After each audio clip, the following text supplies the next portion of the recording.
Welcome to the Paranormal Pride. I'm your host, Denise Pridemore, and my special guest host tonight is Ron. And what? I just figured it'd be good to have somebody here that could hold my hand through all this tonight. So, but we're going to be visiting with Sean and Courtney from Hill City Paranormal. And part of the reason that I wanted Ron here was because we are a little bit unusual, I feel like. Married couples or couples that live together in the paranormal. And I want to know more about that dynamic. You know, who knows? Is there something that draws us together? But I mean, we know so many people out there whose spouse or significant other isn't even interested. Susan and Mike. Yep, Susan and Mike. They're in the paranormal too together. But there's so many that aren't. You know, like my friend Kat. Both my friends' cats. Neither one of them spouses are even interested in the paranormal. So, you know, what is it? Why? So I'd like to welcome Sean and Courtney to the Paranormal Pride. Hey guys. Howdy. Howdy ho. Ew. So when you guys got together, did you know that you both were interested in the paranormal? No. Oh, well, I mean, it really, yeah. I mean, yes and no. Not to this extent. Yeah. Like, this is like a different. We were actually just talking about it the other night. We used to have discussions like, there's a place down here where we frequent that's near like some railroad tracks and the river. And we used to go out there and just talk like all to the, hey, Michael, all to the, wee hours of the morning. When you first start dating, you can stay up all night chatting with that person. Right. But we used to talk about things like other dimensions, extraterrestrial, spirits and things like that. But we didn't really ever get into, are you a paranormal investigator? Do you want to go investigate? Things like that. So I think we were together for a few years before we actually said something to each other about. I can't really put a timeline. Yeah, it's kind of hard. It just kind of happened as far as investigating together. I did it before Courtney and I were dating. And it was like I don't know. It was almost like hey, Courtney, let's go ghost hunting, kind of thing, more than anything. And I know in the paranormal world, everybody gets wrapped up with terminology. And I mean, I don't care. I don't give a shit. It's really. I'm sorry, my language, but it's really. It's really one of those things. Ghost hunting, paranormal investigator, whatever you want to call it. It's essentially the same thing. I mean, you can break it down to a scientist with wording, but we just kind of we did it because we were looking for things to do at the time. But on this level, where there's podcasts and there's all these teams that you're interacting with, we weren't on that level till recently. It's part of me sometimes wishes we stayed, in the closet with paranormal investigating, but other times I'm happy with. It's dark in the closet and scary. It is dark and scary, but other times I'm glad because we met so many great people with coming out of the closet with paranormal. We didn't know there was a network. Yeah, we had no idea. That's the biggest thing. Like, we just thought we were weirdos, like that are into frequenting cemeteries and trying to communicate with dead people. Like, then to find out that there's a whole network of weirdos too, we were like, hallelujah, And we met some excellent people. I mean, we've met you and Ron. We've met multiple teams. I mean, it would take me an hour to list them all. Going through podcasts, hopping on public investigations when we go on vacation. That was a big thing. I mean, when we go on vacation, we always try to hop on somebody's public investigation as like a support factor. You know what I'm saying? At the end of the day, teams are out here hustling too. They've got a location and they depend on the public to be able to either maintain structural safety, preserve history, whatever the case may be. So we always try to, jump on somebody's public. And just in doing so, we've made some excellent connections, I would say. I would say so. And my dogs are just wilding out right now. So if you see them distracted, oh my God. They call them the tag team champions for a reason. But yeah, as far as, actually finding out, like I said, that there is a network and there's locations. I know they're called pay to play and things like that. But, when we met, we were in our 20s. And it's like we would do more urban exploration, which we broke in a place. Yeah, which we were outlaws. As adults don't promote. I got a tattooed on my arm somewhere. Outlaw. Yeah, that's what we did. Hey, Howie. Yeah, we don't promote breaking into abandoned buildings, but what we did in our early 20s and mid 20s is a whole nother situation. We thought that's how you were supposed to do it. We didn't know there were locations that actually offered paranormal teams to come in. So upon doing this, fast forwarding to last year, we were sitting down having a discussion with some friends of ours, and it turned out that we shared a common interest. And they were like, oh my God, I've always wanted to be a part of a team. And we kind of were like, let's start one. And then it grew from there. One of our team members we actually met, it's not a secret. Sean's a lead singer in a band and a Nashville recording artist. He had a show, and there was a fan that was there, and I don't even know. I cannot even remember how we got onto the subject of paranormal in the middle of a bar while drinking. I don't know. Oh, I know how that happens. But, girls are always real friendly with other girls, right? So it was just like, hey, this is what I'm into, blah, blah, blah. So she was like, well, hey, I work at a cemetery. Like, you guys can come in whenever. And we were like, oh, awesome. So we didn't think anything of it, exchanged numbers. A couple months went by. Sean says, why don't you hit her up and see if we can get into the cemetery, like at night? And I was like, oh, that would be fun. And then she ended up becoming a team member. So, I mean, just in talking to people, there's a lot more people out there that are interested in the paranormal world, but are too afraid to come forward because of the judgment that's passed by society. And that's one of my biggest concerns there. We are not wackos. Not all of us are conjuring demons in these locations. So if anybody has that in their head, that's what paranormal investigators do, is show up with Ouija boards and pentagrams and salt circles and different colored candles. She says that as we have a Ouija board sitting right here. I mean, I love the record, it's a rug, people. It's a rug. Yes, this is a rug. People say we contradict that stuff all the time, but I want to publicly say it's a rug that we hung up on the wall. It's decor. But to be honest, there's no planchette to go with that, right? Actually, there is one. Wait. Hold on, wait. There you go. I forgot the camera's back. Oh, okay. But it's screwed on there. It doesn't move. And that's actually a refrigerator planchette is a magnet. But I mean, I have a planchette tattooed on my arm. I am fascinated with a Ouija board. I got one on my hand. But I have never used one on an investigation, not even one time.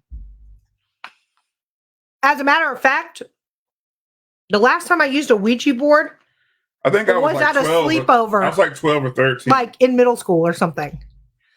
And we weren't even serious about it. We were just like, the movie The Craft came out. I'm telling my age now. The movie The Craft came out, and all of a sudden me and my friends were witches, So. Oh my God. Yeah, it means we're about the ages of our kids. Well, for the record, you don't look old enough to have children my age. Yep. So, because I remember watching The Craft with our kids. Was it a movie or a show? It's a movie. Okay. And they've already done. Yeah. It did turn into a show. Well, I mean, growing up, I was watching Buffy the Vampire Slayer. No, they turn everything into a show now. Every movie turns into a show. Yeah. Buffy the Vampire Slayer. I remember when that first came out. Mhm. I love the movie. Wasn't a fan of the show. Yeah. I have to say, I agree. It all started with like Sabrina the Teenage Witch. Yeah, but Sabrina's gone like 3 or 4 different iterations at this point. Yeah. So, and I've seen all of them. We actually had a cat named Salem. There you go. So, Yeah, been there, done that. Tom said, I hope your arm doesn't start moving around your place on its own. I'm going to tell you what, Tom, if my arm starts moving around my place, I'm going to cut it off It does personally. from time to time, you know.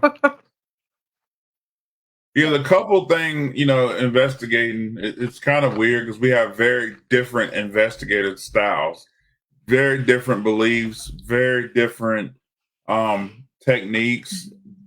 She loves, for example, I always bring it up, she loves a REM pod. I hate a REM pod. I don't hate it, but I'm just not a big REM pod Go-to.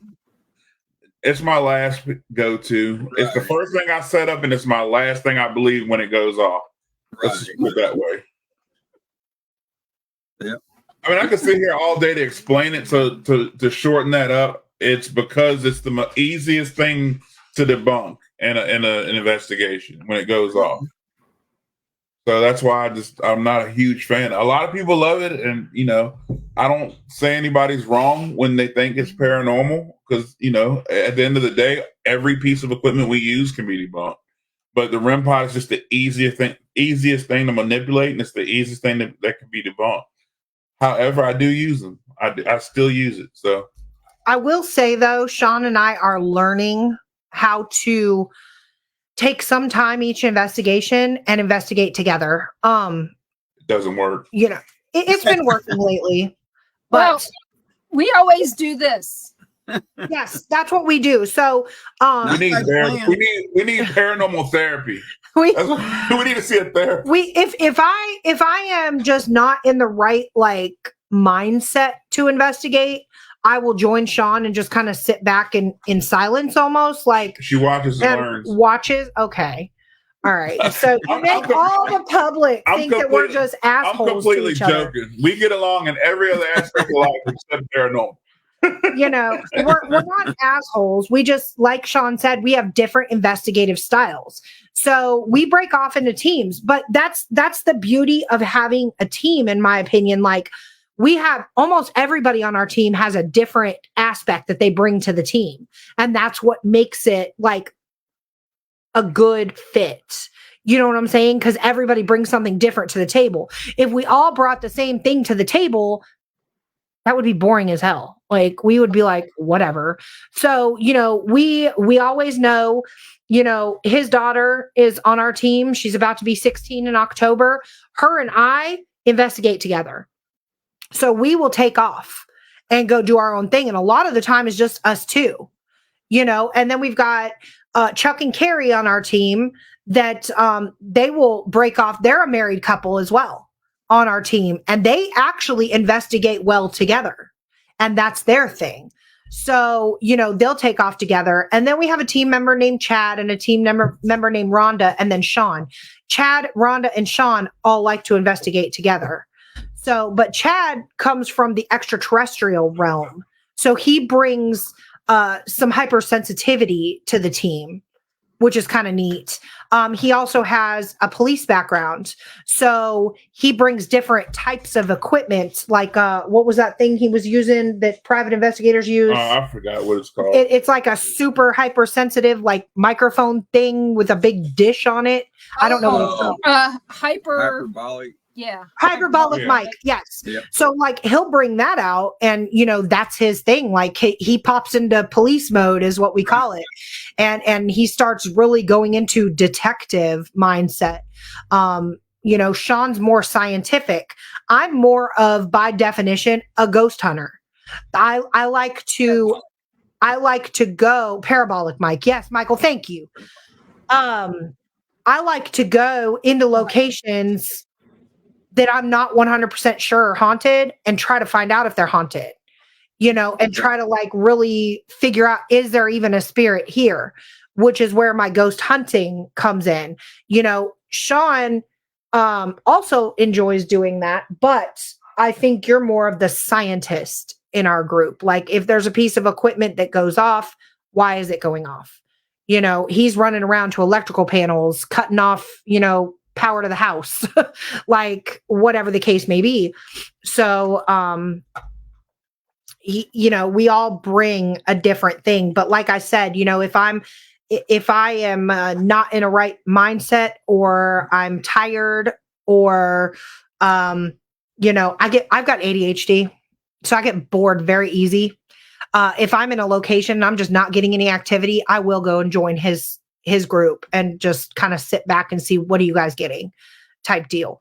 And then if I, you know, need to put in my input or have a question I want to ask to the spirit that they're communicating with, I will. But as far as investigating together, that is one thing that, even though we are a couple, we go our separate ways in a location. So but we don't know why. It just, we don't plan it that way. It just happens. Yeah, he ends up with some random women all the time. Rohan. It's just all of them, and they all want to go with him. And he'll tell him, Denise sees spirits. They don't want to go with me. They want to go with him. I guess maybe they want to get him alone in a dark room. You don't say anything till 6 months after. That's bullshit. You know you're gotten a lot better. He still doesn't understand that when I was growing up, I was told not to tell people I saw shit.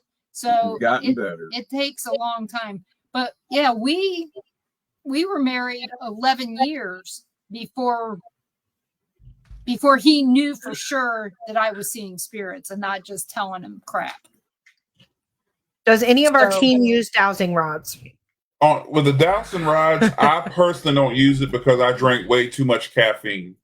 I don't drink as much as I used to because of heart issues, but I don't use them. Courtney doesn't really use them. Every now and then, like when the equipment's not doing anything, I might sit down and use them. We use them more on public, but on public locations. I'm not 100% convinced of the dowsing rods theory, just because, and the reason why I say that, and this is just my theory. A lot of people can argue and debate about it, and we can do that. But my theory is that they were, created and designed to find water. Any location you're at that has water, that's where it's going to manipulate the rods differently. That's just my theory. A lot of people have seen them work and have used them, and they've done amazing things. And I've seen videos where they possibly could have done amazing things. It's just too many other factors with dowsing rods that could lead to false things. However, you guys have probably seen some amazing things. The people in the comments have probably seen different. I've seen some cool stuff with them. But in my opinion, it's just the dowsing rods. It's something about somebody else holding some rods and they turning when you ask questions. I want to tell you a secret. Every electric company, every telecommunications company has somebody that uses them to locate their lines. Yep, you can use it for that too. Everyone. I mean, I've just seen too many other factors involved with dowsing rods. I'm not against them. Now, I'm not saying for spirit use. I'm saying the key to it is if you're looking for electric, you need to let them know you're looking for electric. Right. That's or if you're looking for an unmarked grave, it'll find just those. Yeah. So I'm not against this because I know we pay people for that at the company I work for.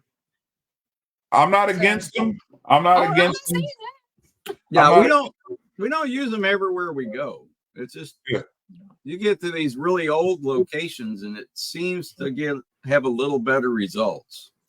Because spirits 200 years old they're not used to a spirit box or anything electric. They don't know. You can say touch the red light and they're going to be looking at that and going, I ain't touching that. That's a flame. Absolutely. Yeah.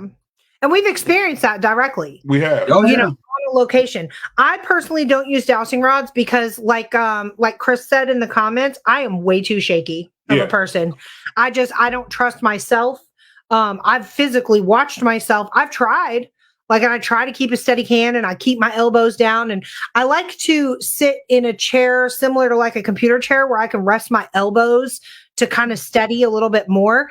But it doesn't always work for me. Like I see myself almost like I psych myself out using dowsing rods. Like I need to stay still. So like in my mind, it just automatically like my hands get to moving. So I just don't personally use them. Now his daughter has had excellent results communicating with what we believe was a teenage slave girl on a plantation. I remember that. And everybody was sitting around watching her. There were several people using dowsing rods on that investigation. That was with Fredericksburg Paranormal at the Belle Grove plantation at Port Conway. And she was over in the corner, and she's a little on the shy side. So she was kind of asking questions to herself in her own little realm, over in the corner. And out of the corner of my eye, I witnessed her set her intentions. And then, thank you, Rhonda. Yes, Rhonda was there.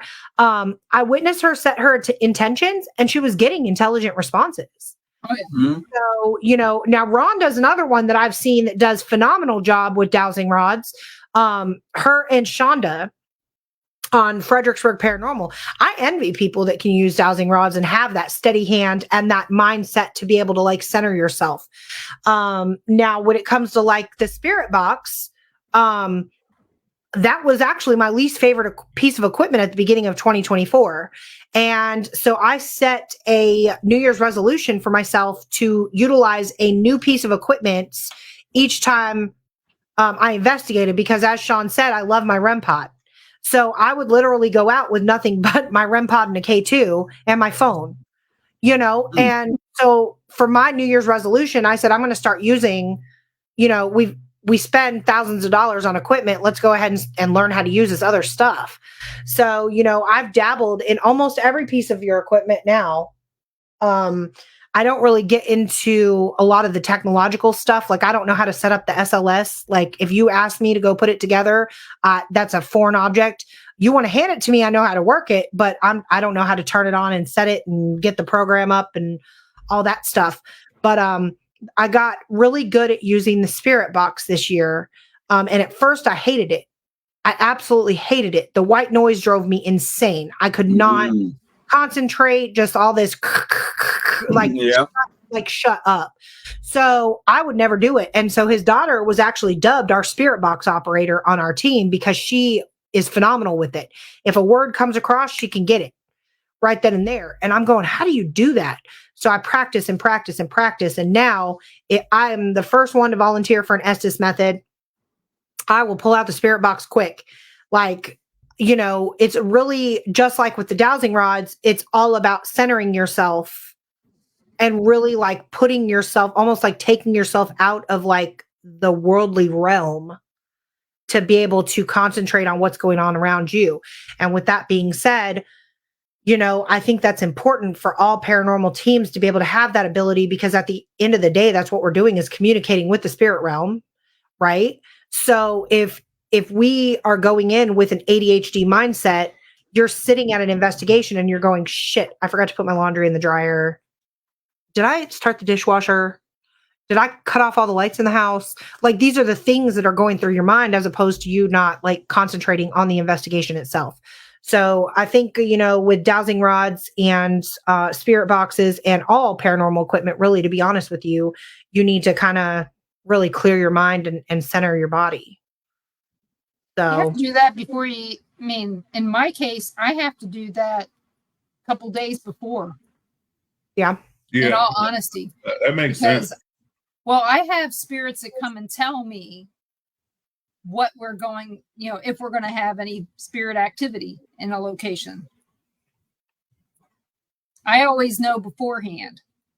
She'll have visits. Yeah. Well, can we borrow you so that we're not like paying wasting your time? So, but it's neat, we've had times where we would say, we're going to go do this. We've got it planned, and I won't I won't plan anything. Honestly, I won't plan anything. And he'll go, why are you not planning anything? I said, I don't know. And something happens to where we can't go. Wow. And I mean, things like one time I was just sick. And I didn't know 4 days before when I was trying to get everything ready to go, to not get it ready to go. I just didn't. And I was sick as hell when the time came. So, I mean, in the hospital one time, another time one of the kids was sick, I know if we're going or not. Probably 3 or 4 days before we don't go, I know we're not going. Right. It's sad. See, and I'm on the back end of that. Like, I need several days to recover after an investigation, whether it's a 3-hour investigation or an overnight, it doesn't matter. I need time. Like, mentally putting yourself, in the location and placing yourself in the spirit's shoes, so to speak. That takes a lot, that drains energy. Like, just physical energy, mental energy, like not even physical. Like, I'm awake, I'll wake up at a normal time, the next day I'm up 8 a.m., ready to cook breakfast, but I just don't want to do shit the next day. Right. Like, nothing. And for several days, to be honest with you, I don't want to answer my phone. I don't want to talk to people. If somebody's messaging me, I'll put this out there publicly. I'm sorry. I'm probably purposely ignoring my phone the day after an investigation just because I'm exhausted. Yeah. I mean, for me, it's riding in a car. Not driving. Driving, I'm fine. But if I'm riding in the car for any length of time, it takes me 2 or 3 days to recover from that. I'm just tired from it. So that means if the investigation we went on was more than a 2-hour drive, I'm probably tired. And you start 3 to 4 days prior. So I can only imagine. That's crazy. So, I just hope that we get to do all the things that we plan this year. I think a lot of the things we plan to do, I'm doing regardless of if I don't get anything. Right. And I want to go. That's another topic that I'm glad you brought up, because there's been a couple locations that we've actually been told by other teams, don't investigate, it's bullshit. Like, it's not haunted. I'm not supporting this location because of A, B, C, and D, whatever the case may be. We are the type of team that we need to find that out ourselves. You can tell us all day long not to go to this investigation, or, the owners are pocketing your money and not, worried about the historical preservation, or, the what is the word I'm looking for? I almost said venue owner because I'm in a music state of mind right now. Sean was in the recording studio yesterday, so I'm kind of in a music state of mind. But the owner of the location, is BS. He's faking everything, whatever. I want to go and find this out myself, especially if I put a deposit down already. Like, it's a little late then. Yeah, I'm not going to lose my deposit because I was told not to go by another team, and believe it or not, like, we experienced that recently. Like, we were told not to go to a specific location. We chose to go anyway. We were told that it absolutely was not active, and we had one of our most active nights. So, I mean, but in my opinion, you got to define active. Is it not active because your equipment's not going off? Or is it not active because you didn't feel anything? I've walked into locations before and felt heavy. I'm talking about feelings and hearing things and seeing things and no equipment going off. To me, that's not necessarily doesn't mean it's not active just because they're not making your REM pod light up. I think a lot of paranormal investigators get that confused with not active. Just because you're not collecting visual things doesn't mean it's not active. I've had good investigations with no equipment going on. And we've also been on investigations where we've come home, thought it was a completely dead night, come home, started reviewing evidence, and we caught shadow figures, EVPs, things that we didn't even see or hear or feel or anything while we were there. So, Yeah, because I don't check for EVPs during an investigation. Very rarely do I do, because I don't really pull out a recorder much. I usually rely on my body cam to collect EVPs. So I don't consider in place locations to be not active until I review all the footage and stuff like that. Because I will say I agree with that.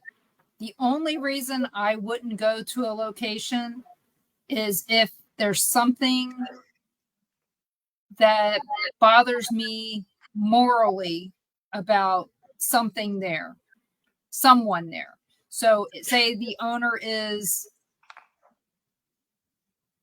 the owner has a really bad reputation for something important. I won't go.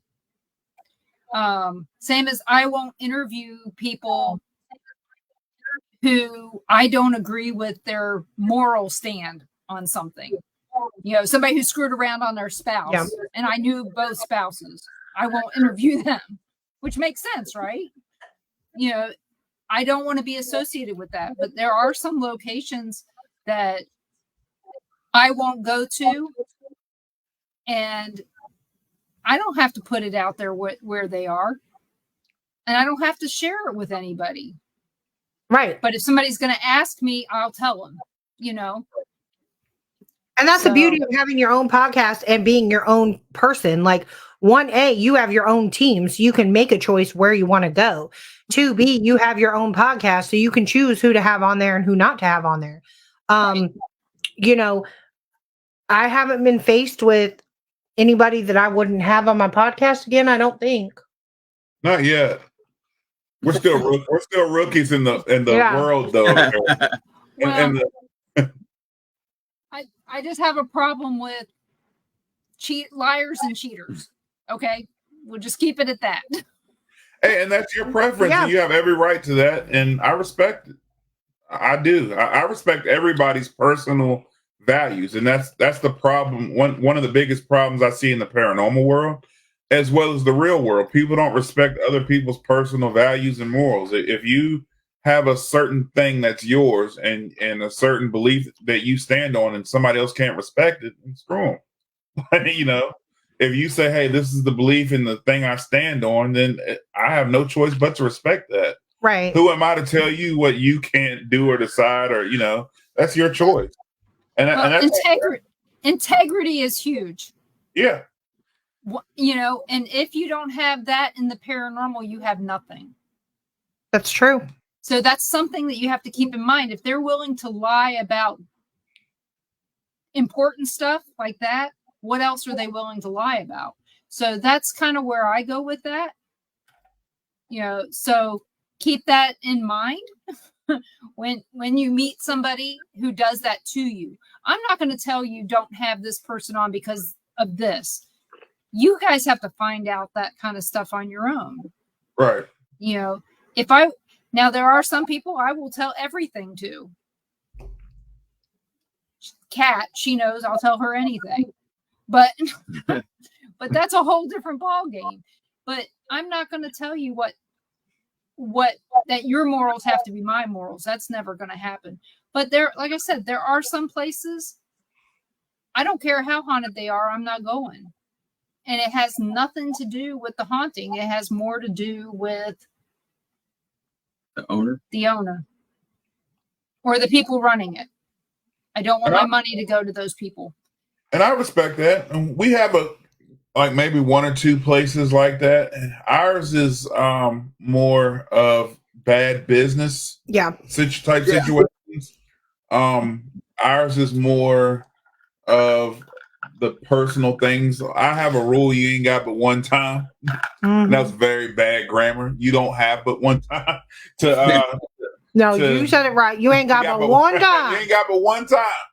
I'm one of those people. I give everybody a fair shot. If you could, everybody's own. Even when it's down to politics, that's and I don't want to talk too much on that right now. But I have people on different spectrum, different beliefs. They believe something completely opposite than I do. And I can get along with them just fine. And I put my dad out there as a thing. He and I have we're on way different side of the fence on politics. And I lived that life. And he'll call me sometimes and say, "Boy, take that mess down on Facebook." Those are the people on my personal page know where I stand because I'm very vocal about it. But he'll say, "Take that mess down on Facebook. This person's an idiot," and blah, blah, blah. But we'll have that conversation, and by the end of the conversation, we're laughing about something else. He knows that I don't like his person, he don't like mine, and nobody cares. Yeah, you agree to disagree and move on. But I'll tell you, I was raised with a Baltimore mom, and well, my mom's from Virginia. My dad was from Virginia. My mom and dad were on different sides of the spectrum, but I grew up in Baltimore. I'm the black sheep of my family. So I'm the one that's different from everybody else. Yeah. I'm the black sheep of my family. A lot of my family's one way. I'm the other. I've got some of my family who won't speak to me over political reasons, which is fine.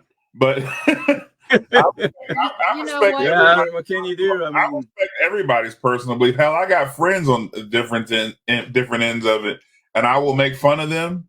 They'll make fun of me, and we move on. And I feel like it should be that way in paranormal. It's just like when people talk about equipment. There's people who literally have stopped, who won't talk to me because I don't believe in something they believe that's paranormal, or a piece of equipment like her REM pod. It's just like I'll bring up the SLS, for example. I'm one of the few people who will admittedly still use the SLS. And a lot of other investigators will say it's junk, it's flawed, it's this, that, it's the third. Everybody has their own belief with it. Some people like it, but I don't. I'll never look at somebody and say that your piece of equipment is junk. Don't use it, and everything you get with it is wrong. Because I don't know. None of us know. There's no investigator that knows really anything about paranormal. Everyone is still learning. I don't care if you've been investigating for 50 years until you can make that spirit appear and conjure him up right in front of you and tell you everything. We don't really know. So every piece of equipment is flawed, in my opinion. Everything can be debunked. I don't care what you use.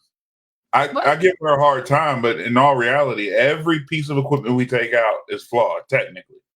And so is every person. Every person. You're right. That's just the way it is. And, us learning the differences in the equipment of how it acts in one place versus another. So her REM pod could work perfect at one location, but say we took it to someplace like McPike Mansion, it won't work there. There's no need for you to take it. I'm telling you that now. It won't work there. Anything electronic won't work there. And I agree with you. The way that it goes. I agree with you 100%. I've seen her REM pod work beautiful. And I say her REM, I carry one too. I give her shit all the time. I give her shit. But I've seen a REM pod work in ways that I can't explain or debunk. I've seen them work beautifully. It's not my go-to, but I've seen them do things that even I'm like, okay, I can't recreate that. I don't know why I did that or what's going on with it. But who am I to tell her don't use that? It's flawed. You can't take that out. It goes back to respecting people and what they believe in and what they want to use. And I think that's a big problem that I see in the community itself. I know we're getting way off from what we originally started talking about. Actually, no, we're right there. We talked about integrity, which is necessary, and now respect, which is also necessary, not just for the paranormal, but for your everyday life. And then boundaries. You're also talking about those. So we have all these things that are not just paranormal. They go into your everyday life. Absolutely. And the thing is we are all living representatives, not only of the paranormal, but everyday life. And if we could all remember that when we're out and about, it makes everything a whole lot easier, wouldn't it? A whole lot easier. Life would be great. Well, I think I think that each person needs to take time to continue to grow in the paranormal realm. And that's a key component. If someone told me they got great evidence by sticking a probe up my ass, I would laugh and say, good for you. Some people might like that. Yeah, we live in a society, sweetie, that might be acceptable in today's world. That might help people be a better investigator. Yeah. It takes all kinds of methods and all kinds of different to get the whole story. Yeah, that's the key. That's where I was going. I agree with that 100%. That's where I was going with that, Michael. We have a location that we host public events at here in Lynchburg, and those public events have actually helped me grow as a paranormal investigator, because now you're taking people that are not in the paranormal world, giving them a brief, like 20-minute rundown on equipment, some ideas on how to use it, and then you let them go. And you sit back and you watch how they choose to utilize the equipment that you've handed for them to borrow. And I've learned stuff off of people that aren't even in or on a team. We have too. Watching people investigate, to me, is fun. Like, I love it. I absolutely love it.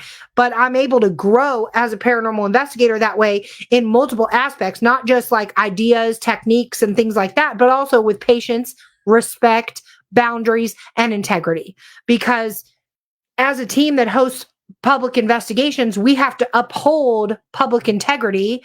Word of mouth is everything in a business at the end of the day. So you want people to go back and be like, oh my God, Hill City Paranormal is doing an event. You've got to jump on it. They were awesome. Like, last time we did this, and this went well, and this went great, and we had a blast.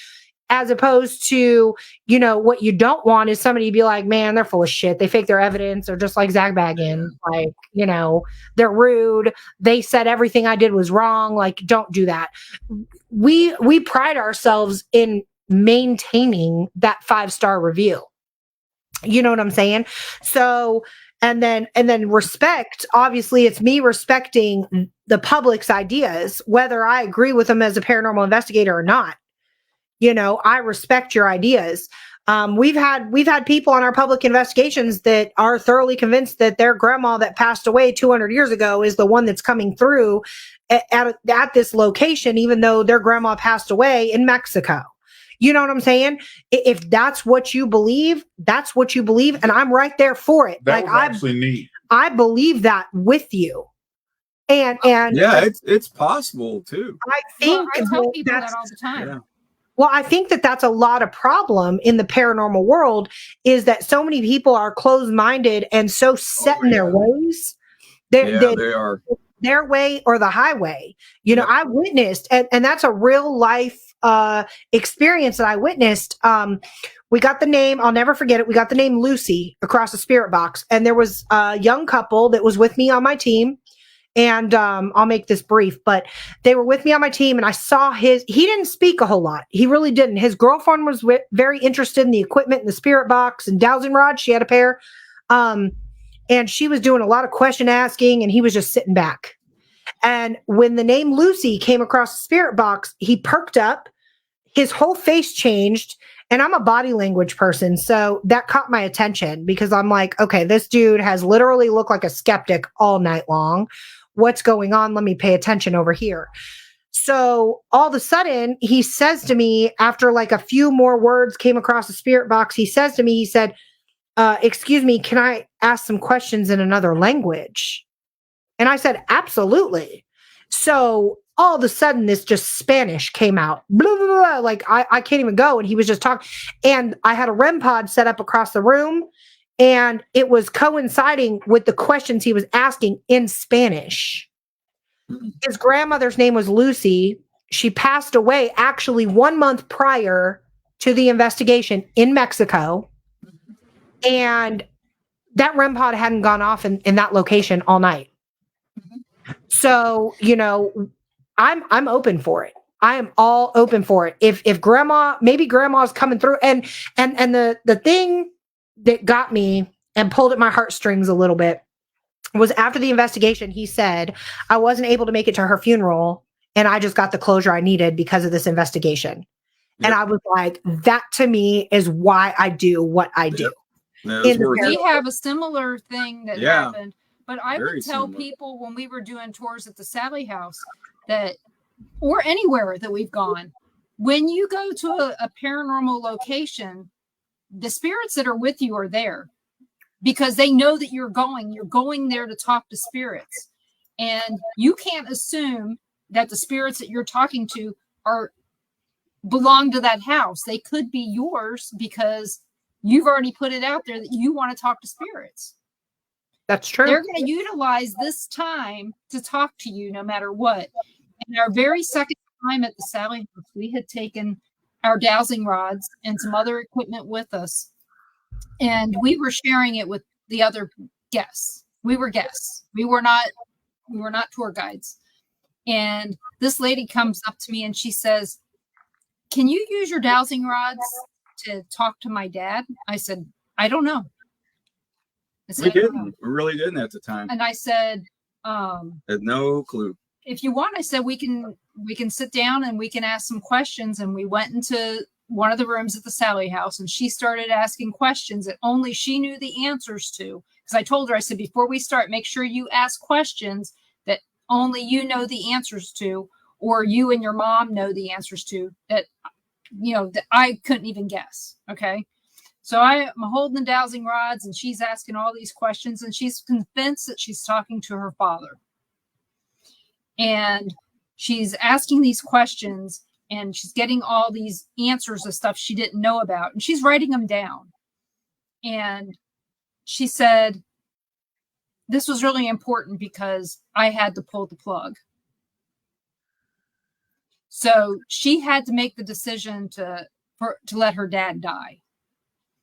And she wanted to make sure that he understood that she didn't do it because she wanted to, but because she felt like it was the right thing. We left that house crying. Yeah.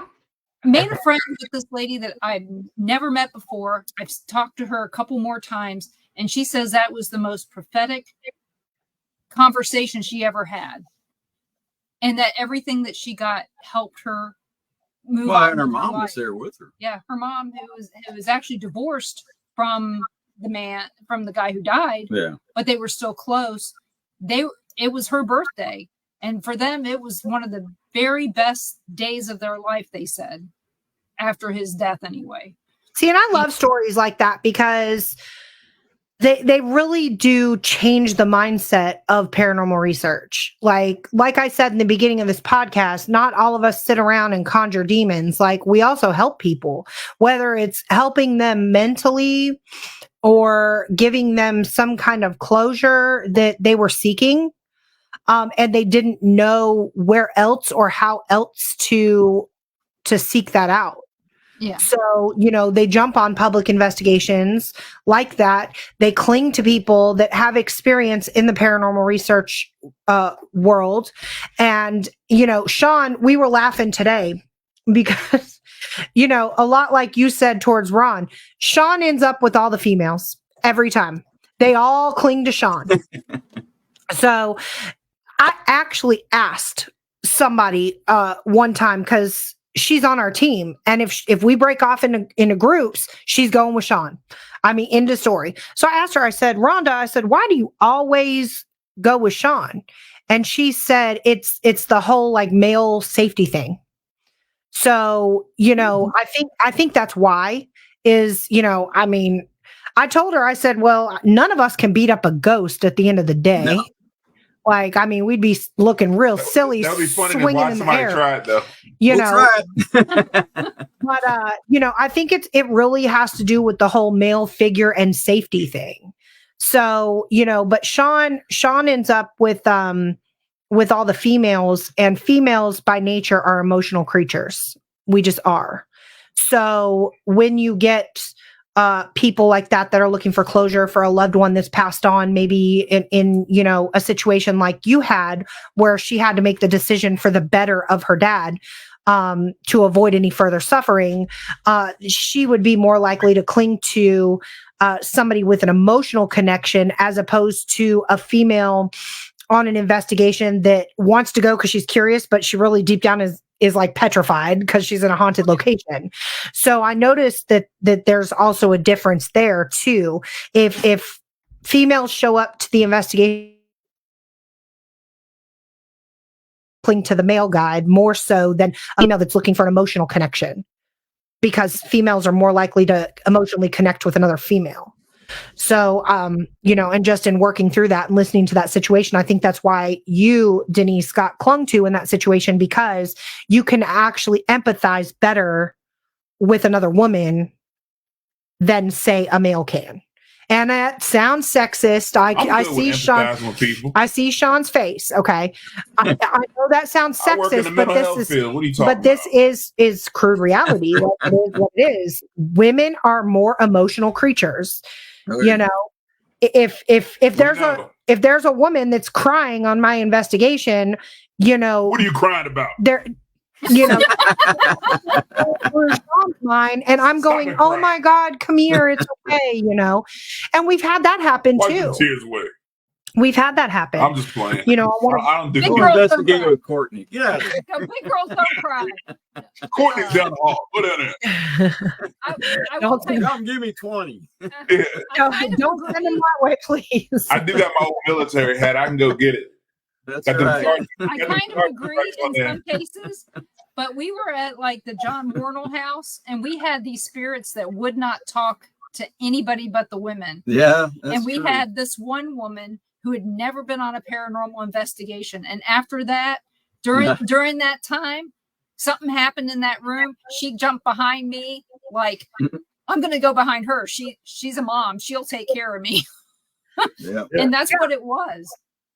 Yeah. So, I mean, it, like I said, energy is everything. We were just discussing energy today, actually. The transfer of energy.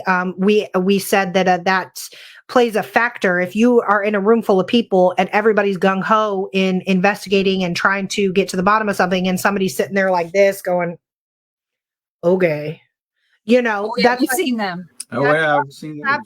Yeah. You know, it really is a transfer of energy. I mean, you can be getting evidence, and then that one negative person will shut it all down. Yeah. Am I wrong? Like, no. Hot investigation. No. He's got a great story. You're gonna love it. Get ready to laugh. We were at the Sally house. I was down in the basement. I had about 20 people down there. Wasn't Carl with you? I don't know if Carl was down there at the time. Anyway, he was. Okay. There was it was one of those days that it was really active. I'll put it that way. It was guessing the names of people that were coming down. Anyway, this kid comes down and he says, yeah, we were at my brother's football game, play at the college there. And he goes, this is my dad. And I said, oh, okay, welcome. He goes, so what's going on? I said, well, we're just asking questions, you know, guessing people's names. He goes, oh, so he goes, what's my dad's name? We had the echo box going. It says Robert. And his dad goes, oh, it didn't say it. And everybody in the room, you know, says Robert. And I said, is that your name? He goes, that thing didn't just say my name, did it? And I'm like, I don't know. And his kid just laughing. He goes, yeah, it said my dad's name. He goes, the kid goes, do it again. And it says Robert. And his dad's like, oh my, how'd you do that? I was like, I'm not doing it. Whatever's in here is doing it. And I guessed another lady's name. And everybody down there was just laughing because this guy was literally getting freaked out. He was getting a little shook up. He's like, I don't know how you guys are doing this, but he goes, this is not cool. And his kid is laughing his butt off. He's just sitting in a chair right in front of me. All of a sudden, these three ladies, older women, come down the steps. They all go down the end of the steps. The last one's on about the second step, and she does like this. So what are you doing down here? Well, everybody in the whole place, down the whole basement, just turned and looked at her like. I said, well, we're doing an echo box session. It's just asking people's names and it's guessing their names, right? And she goes, well, we don't believe in this stuff. Do you ever just want to look at them and say, then why the hell are you here? Exactly. Everybody had that look on their face like, well, why are you here? Because you paid for this. And she just kept flapping her gums. And he goes, can I ask another question? I said, yeah, go ahead. He asked, nothing happened. I mean, the echo box went, it was still on, but it just went dead. Yeah. And I went, oh, and then, I kind of hear people rumbling like, hey, what's going on? What happened? And I'm like, I don't know. Let me restart it. I shut it off. I restarted it. Still nothing. Well, this lady, she's still talking. Well, we don't believe in this stuff. I don't even. And finally, one lady kind of looked at her like, "Why don't you?" And she goes, "Well, we just don't." And we went back, and the kids asked me, he says, "Is it working again?" And I said, "Yeah." Somebody asked a question, so they started asking questions. Absolutely nothing. And I thought, I don't know. They just kind of just killed our vibe, right? And the lady, she's sitting there, goes, "Well, we're going to leave." And I mean, everybody's heads turned, and they all looked at the stairs like, oh, you could see in their face like, oh, thank God they're leaving. They start walking up the steps. This thing, Echo Box has been quiet at least for 5 minutes. I mean, nothing. Absolutely nothing. They start walking up the steps loud and clear. The Echo Box goes, "Bye, bitches." I mean, everyone, the whole place fell down laughing. The kid went like, and his dad says, "Oh, that's okay, son. That's okay." And it started working again as soon as they left. That is funny. Yeah, it started working. Everything went back to normal. But I mean, when they came down, they just killed it. It is something about negative energy, or it may not even be negative. It's just that one wrong energy will shut the investigation down. That's hilarious. Bye, bitches. That is funny. It was loud and clear. But I do wonder, I have wondered, has anybody else ever experienced that? Because I've experienced it. I've seen investigation where something is just hot and you're getting stuff and everybody's kind of involved, and you look around the room and see that one person in the corner like, yeah. And then all of a sudden everything just stops and you're like, why did I do wonder, like, why did you buy a ticket? Like, yeah, but I don't know. When you're a tour guide, you can't ask that question. No, you can't. Smile and make the best of it. Like I said, when everybody turned their head when she said that, I mean, they all snapped their heads. There's 20 people at least in that basement. It's not very big. They all snapped their heads all at once and looked. They had that look on their faces like, "Why are you even here then?" I mean, why'd you bother? Now, I do like those ones who sit in the corner all tough. Oh, yeah. And then when something happens, it scares the shit out of them. Now, oh, yeah. Did you see that? Yep. And then they blame you. How did you do that? Yeah. Oh, yeah, I got a magic button in my pocket that's making this stuff happen. We've actually had. I'm sitting there going, and the kid was great because he was saying, he goes, they said, how's he doing this? And the kid goes, he doesn't know my dad's name. Mm-hmm. He doesn't. Oh, kids are brutally honest. This is my dad. Kids are brutally honest. Names that were down there. I didn't know who they were. Right. Like I said, it was just one of those days. This thing was really active that day. I mean, even so, when we do like our public investigations, we go around and we introduce ourselves. I do not remember anybody's name. No. Right. I've got 25 to 30 people sitting in this room. Yeah. You can tell me your names. I'm going to ask you each time, what is your name again? What is your name again? Whatever. But Chris had a good point. Kids are usually more open too, but I like their brutal honesty. Oh, yeah. In my case, doing all those tours, I couldn't remember people's names. So when they were introducing themselves, I would write down something about them that was unoffensive. Like Brenda, green shirt. Yeah. Striped socks. Things like that. Things that I could look at and go, oh, okay, this is, Joanne, based on the striped socks. So I would look for something unique on each person because, they expect you to remember their names. And it's like, crap, I can't do it. So. But hey, Crystal, when you said that you were born near Lynchburg, that's where my dad was buried to, or born to. So, where were you born, Crystal? So, if you don't mind me asking, if you're still here, yeah, she's still here.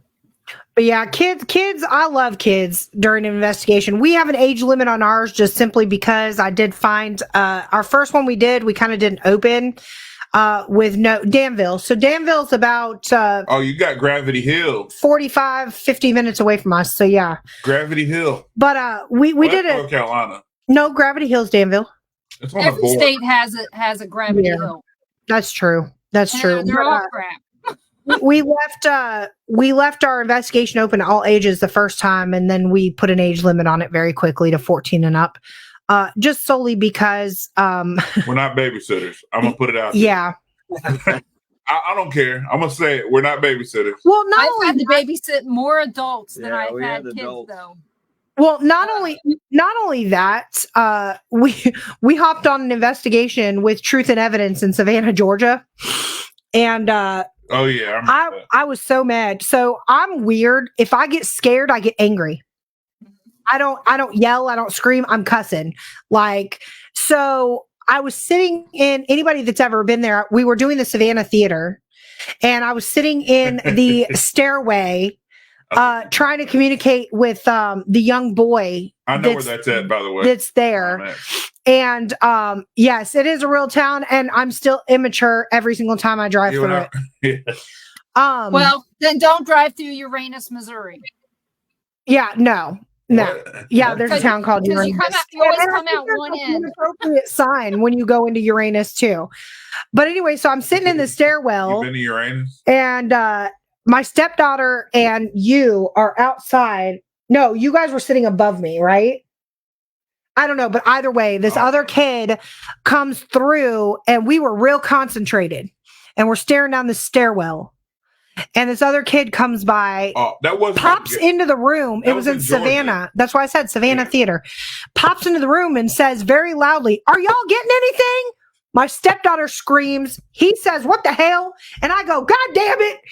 Like, because and then the mom screamed, and it was just a whole screaming match, like in here.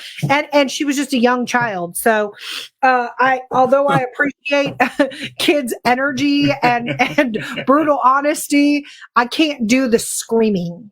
Like, things are going to happen that I think, you need to be a certain age to be able to maturely handle, maybe. Yeah. Not only that, when you're communicating with the spiritual realm, you don't know what kind of portal you're opening, and kids are very subjective.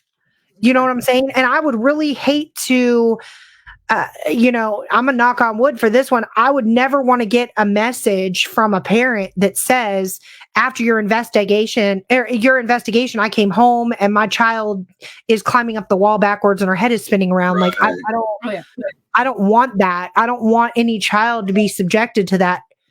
Yeah, we can't cleanse people's houses. Yeah, so. We're not qualified cleansers, so to speak. Yeah. We've been recently asked a lot. Yeah, people to ask cleanse, us to do, like, just to put that out there, we do not cleanse. We also don't do house calls. No, we don't. That's a personal rule for us. We'll do businesses just to come. We'll come in to businesses and identify if anything is there. But and even then, we're just giving you our opinion. In today's society, we're just not comfortable with house calls. That's really what it boils down to. I don't want that problem. I can see that. I don't trust people. I wasn't going to be directly out there like that just because I'm trying to. We do not trust a lot of people. Right. And then I trust my team. But if we go into a house and somebody, leaves out a $10,000 diamond tennis bracelet and that goes missing, I know I didn't take it. I know he didn't take it because we were together. But where was the rest of my team? Now I don't trust my team. Now I don't trust anybody else that was in the house. You know what I'm saying? It's a liability. And plus, you don't know what the hell people got going on in their personal life. Yeah. Right. Yeah. Well, that's what you got to find out first. We did one, and she kept saying she was hearing stuff and all we this other talked stuff. to her quite a few times. Oh my God. We get to her house, and there's drug paraphernalia everywhere. And it's like, I wasn't comfortable. And I told Ron, I said, I'm cleansing the house and I'm getting out. I said, it's not going to do any good. I told him, I said, it's not going to do any good. Second team that I've heard that. We interviewed another team that said they walked in, there was needles, drugs, spoons, and they had to get up out of there. Well, I lucked out, I guess, because I didn't have any of that. It was all bongs and stuff like that. So it's not as bad as it could have been, I guess. But Well, that's still, why you're hearing shit, ma'am. You have superior marijuana. Marijuana. Sergeant Major used to say, "Marijuana, go." but You know what yeah, I'm saying? I don't know. One time, Yeah, talking about absolutely. kids, we had one night we did this thing called the Haunted Hop in Atchison, and it was dinner at a haunted restaurant, and then you went to 2 different places to investigate for a little bit, and you got the trolley tour. So it was like 3 things together. And so we would take people on this, and we had this girl's birthday party. They decided to do their birthday party with us, and they were 13, 14 years old. They had adults with them, but one girl, as we were getting to the Sally house, she got physically sick. Yeah. And I got her to the trash can in time to keep from having to clean it up off of everything. But at that point in time, I was wishing that we didn't take kids, because that was very, I don't know. It was hard for the other kids. She got sick as we were pulling up in front of the house. Yeah, she'd been fine up till then. They had played volleyball all day, and she was dehydrated, is what it was. It wasn't spirit related, but her mom said she had been dehydrated. So, but yeah, we had tacos. We got to see them again. Ugh. They were reincarnated for all of us. Yeah, I can't do that. We have this discussion on our last investigation. Somebody puking, I'm puking too. Now you got 2 people to clean up after. No, luckily I got, like I said, we got her in the house and out the back door with the trash can and got her out there to where, and as we were leaving the house, I told Ron, I said, here's the trash can. And I took the bag out, and he locked the house, and I just went by the way of the trash can and dropped it off. But still, it made me go, crap, this is horrible to do this with kids. Well, the next time we did it, we had drunk men, which was just as bad, if not worse, because they were the negative energy on that one. I ended up sending them out to, you know how bad it is when you have to send 30-year-old men out to a bus to go sit? Yeah. Yeah. We put that disclaimer out there. If you do any acting if you're intoxicated, you're visibly intoxicated or high, we're going to ask you to leave. Well, the thing is in this case, I did not know that they were drinking their dinner. Because I couldn't watch everybody. And then another time we did an investigation in Springfield, Missouri. Oh, yeah. And we had heroin addicts. Oh, God. So basically, we kept them busy so everybody else had a good time. And we weren't the tour guides, okay? No. It's just we were tour guides somewhere else, so we knew what was going on. Somebody knew who they were and knew their history and what they like to do. And they said, yep, they were high as a kite. So for all your trouble, we're going to give you 2 free tickets to come back. So we did. Yeah. But still, it was, luckily when it came time for the meal break that we had, they left and they didn't come back. Apparently, if you're on heroin, you're not hungry. So they left, and then we had the rest of the night to enjoy ourselves. But, it kept the tour group from everybody having a horrible time. Right. It was just us that it sucked for. But and that's where, to wrap it all the way back around, because I know you guys, are on a time limit too, to wrap it all the way back around to the original question of couples and paranormal investigating. That's where I feel like our strong suit is, and it sounds like it's you and Ron's as well, as far as damage control. Mm-hmm. So I do feel like we team up, we read people very well together. Just because we don't see eye to eye investigating doesn't mean that we don't still have that. We've been together long enough to where, you can give each other that look. And I know you two know what I'm talking about. It's just a look where, like Ron, I'm sure Denise shoots you a look if you guys are in a bar or a restaurant, like, get me the hell out of here. And you just know it's time to go. Things like that. So I think that that's important to have that emotional connection. Yeah, all I have to do is go, and we're done. You know, he can always tell when my stomach's bothering me or my heart, my face changes. Yeah. Yeah. So, and it's not even intentional. It's just there. But, you know, 40 years of being together, if we can't read each other, then we got a whole different problem. That's true. Yeah, that's true. That's definitely true. And and you know, as you said, you guys go different directions sometimes when you're investigating. It's because we're comfortable in who we are to be able to do that. Right. He doesn't make me Denise. I don't make him Ron, but together, you know, we're Denise and Ron, and that's a whole other personality in itself. That's right. Oh yeah. And it works. You know, and there's a level of trust that goes in that too. I mean, if I need Sean, he's a radio call away and he's right there.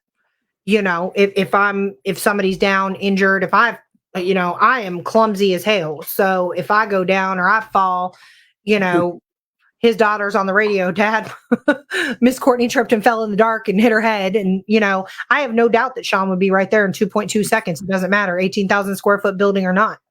Oh, yeah. So, you know, it's a level of trust that you've got to have there too. Trust is everything. Trust is everything, especially in this field, the paranormal field. You got to trust your partner. Yeah. Especially if you're going to be a couple doing it. You have to trust your team if you have a team. And whatever you do, you have to have trust. You have to trust yourself. Trust is everything. It wraps all in your everyday life. Really wraps into this field. You know, integrity, all that, and I believe spirits can read that. It goes back into why is it that we just had a whole conversation about you're getting evidence, you're getting activity, everything's great, and that one negative person can ruin everything. That's real life. Go to a party. What happens at a party when everybody's having fun and a fight breaks out? The party never goes back to the same. Or you walk into a bar and everybody's having a good time. You can always spot who the troublemaker is going to be. Yeah. Talking to a guy who's been in bars a lot, you know. I played in them with music. I've worked in them as security before. I've done all kind of stuff in bars. Every time I've been in a bar, I can always read the crowd and know that guy's going to be a problem. And 9 out of 10 times when something happens, that guy was a problem. And it works in the paranormal as well. You know, you can be having a great night and one person can ruin the whole thing. And usually when that person leaves, the activity picks right back up. It's weird how that happens. Very strange. Yep, seen it in family reunions. Well, I will tell you. Yeah, that's a whole nother conversation. I will tell you. But that's true. That's true. I will tell you live on this podcast before we leave. If anything happens to you, when you walk out the room, that we get activity. No, if anything happens to you, I promise to investigate your spirit. With my REM pod. I will set off every piece of equipment except the REM pod. The REM pod first. With the REM pod first. If y'all investigate me, I'm setting off everything but the REM pod. I'm breakdancing on the SLS. I'll touch the K2s. I will not touch a REM pod. Did not put a REM pod. You're going to touch the REM pod. I like the SLS in certain locations and depending on where you have it pointed. If it's, like a flat wall, there's nothing, behind it, no design or not, and you actually have something there, then you got to really look into it. An SLS is the most hated piece of equipment in the paranormal world. But let me explain to you people, the one thing that the one thing you have to bring to the table is common freaking sense. If I'm pointing the SLS at a banister and it's mapping the banister, then it's the banister. Right. But if I'm pointing it at a staircase and you can see the banister, you can see the other banister, but there is a stick figure on the 4th stair up. What is it? I treat the SLS. As long as it doesn't show any lines going like this, then I'd be fine. Right. I treat common the SLS sense like every other piece of equipment, though. That's the concept I can't grasp in this field. And I'm not knocking anybody for their personal beliefs. So let me put that out there because I know investigators can be very sensitive. It's kind of like the music world. Musicians are the most sensitive people. Oh, yeah. You tell a musician, hey, you need to tune your guitar. Oh, you're talking about my music? What?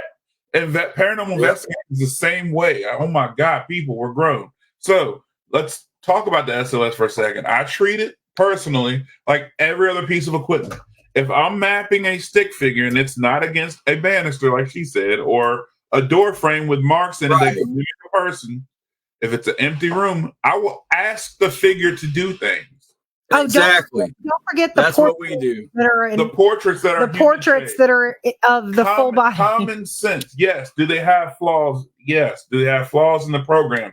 Yes. Does your K2 have flaws in it? Yes. Does your REM pod have flaws? Yes. Does anything you use, your spirit box? Yes. A lot of voices you get, I hate to break it to you, that's the radio. But the SLS, if you have a stick figure and you tell it to raise its hand and it raises its damn hand, and you tell it to put it down and it puts it down, and you tell it to lift its leg and it lifts, and you're telling it to do things and it's doing it.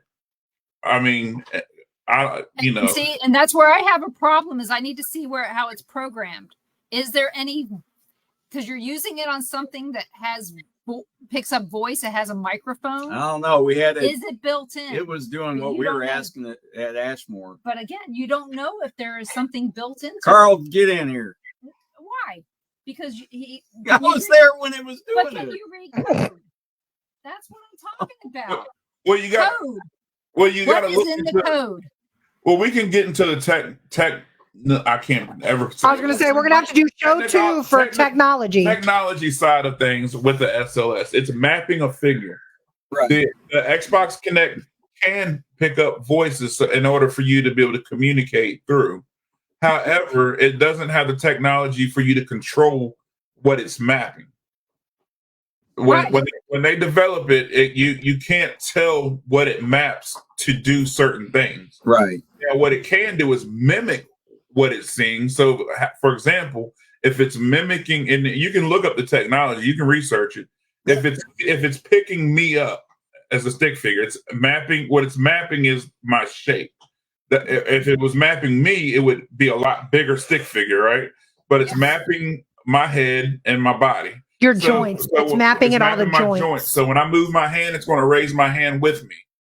When it's mapping a banister, all it's mapping is the long line. And then it throws arms and legs out there to map a person, because you're tricking the technology. Thinking it's a person there. So if you're mapping a banister, next time take your SLS and point it at a banister and ask it to raise its arm. See what happens. It's not going to do it. Going to. Map it at a tree. Ask it to raise its arm. And that's a good thing that you put out there, Denise. That's a great point you threw out there. Can it pick up your voice? Take your equipment in the field and test it. And that's a great way that we can debunk our own evidence. Because I've done this. I have. I've taken my SLS and made it map things and told it to lift it. And guess what? It didn't move. So, but if you look into the technology behind how the SLS camera works, if I'm mapping a tree, it will give it arms and legs, because you're tricking the technology into believing it's mapping a person. And so if you ask it to do things, it'll sit there and move around because it's trying to figure out what the hell it's mapping. It's like, okay, it looks like a person, but tell it to do something. It's going to keep just sitting there trying to figure out, what am I mapping? Now, again, I go back to Gettysburg when I mapped the area where the soldiers were supposedly hung, and the three stick figures popped up. When I asked it to raise its arm, it raised its arm. And when I asked it to put it down, right then and there, it put it down. I asked it to do it again, it did it again. These were all on my command. When I didn't say anything, they just sat still. In my opinion, that's something that I cannot explain. But if I aim it at a tree, I can ask it all day long to do things and it won't do nothing. So that's a good point. That's like something I didn't even think of. So there's another show idea, Denise and Ron, technology. Yeah, equipment. That's a good show idea. You should actually have that conversation. You don't have to do it with me. You can, but see, I want to see how the code is written. Because there's some of these ghost boxes that actually have words, sentences built into them. The SB7 actually has the word demon in it. And that's probably the reason why it comes up so frequently. It's probably on a loop to come around so often when it's on. And, that's one of the things that, I write some code. I don't write a lot, but I do write some code, but I can read it really well. I can tell you how a website is built from the code. So that's what makes me think, hey, I need to look at this and see, does it have a microphone? It does. Then how's the code written to pick up what you're saying? I mean, I don't know if they have on an SLS. I don't know if they have the microphone disabled, but the Kinetics program itself does have a microphone, because I know this just because my stepdaughter and I used to play Just Dance, and you get bonus points if you sing along. Oh, see? So, if you're doing the Just Dance moves or whatever, and you're singing the song along, you get golden points for that. But you have to have a code in there for you to tell your character on the screen to do something. That's a whole separate code. That's what I'm saying. I don't know if the SLS has the microphone like disabled. No, I don't think SLS has it. Yeah, like I said, I'll have to look and see at the SLS code. might, but the program doesn't. Yeah, I don't know. That's a good point, though. It's a thought. That's a great point. I actually like that point that you brought up. But again, I'm all for taking it out and use it and testing it. I've tested the theory before, because in my mind I wondered, well, can you tell it to do that and will it work? So I've actually tested this theory, but nobody else has said that before other than you. And that's what kind of got my bell going. I was like, But I did the same theory with cat balls. A lot of people get excited when a cat ball lights up and they don't move, but there's actually a science behind that. That's a whole nother conversation for another time. But I actually got on a podcast and completely debunked the whole cat ball thing. Do I still use them? Absolutely. But there's a certain technique I use when I use a cat ball. I don't just pull them out my bag and put them up. That's a conversation for another day. But there's a lot of people will take a cat ball, sit it up, and when it lights up, they get excited. Yeah. And they're like, oh man, it didn't move. It lit up. There must have been a ghost making that connection. And that's not the case. It could be vibration. It could be a lot of different things that we can't even feel. It's more to it. Like you said, there's a whole lot of different factors with it. Humidity makes it happen as well. The barometric pressure can cause it. Here, we haven't heard it in a while, but they'll do maneuvers out at the base, and you can feel your house, through your feet. You can feel it through your feet or your ass, something that's actually touching the floor, but you don't feel it otherwise. And it seems louder in our house than it is outside, which is weird, but I can feel it when they're blowing shit up with the tanks down the road. A lot of the things with cat balls, and again, a lot of it is a conversation for another day, but the biggest thing is, where do people carry them? In a bag or their pocket? Well, when it heats up, the tube inside shrinks and swells, allowing the balls to move freely. So when you sit it out in a different environment, it could be shrinking or swelling the tube that's allowing the barbells to move around. And all it is it opening enough to let the ball free and it touching. And so when it lights up, everybody's like, oh my God. And really, it's just science. That's why I don't put them out right away. I let everything acclimate to the room first before I sit the cat ball out. But a lot of people don't.